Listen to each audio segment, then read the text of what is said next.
Live from the world's capital markets, here are the latest financial headlines brought to you by News Factory. Hello and welcome to Tuesday's Daily Financial Digest. The gold dollar pair corrected downwards in the last session, falling 0.1%. The CCI is giving a positive signal.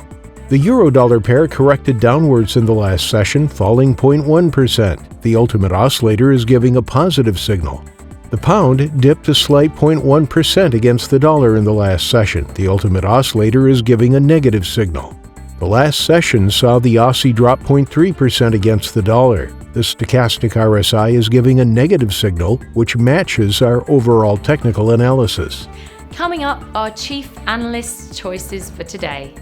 Stocks were mixed, but the tech-heavy Nasdaq gained as investors turned to technology shares amid a worrying rise in cases of the highly transmissible coronavirus Delta variant.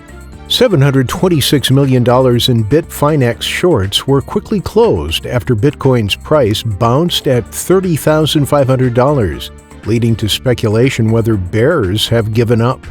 Philippine digital and financial services firm Voyager Innovations has raised $167 million for its expansion program, including a venture into digital banking. Those were today's major economic events, and now moving on to world financial headlines.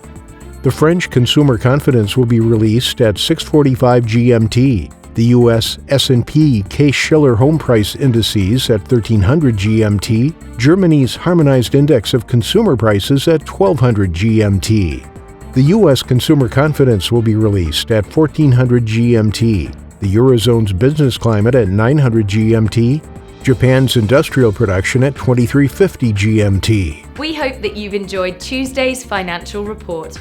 On behalf of all of us here, we wish you a productive trading day. Be sure to join us tomorrow morning for the latest news and events from the financial markets.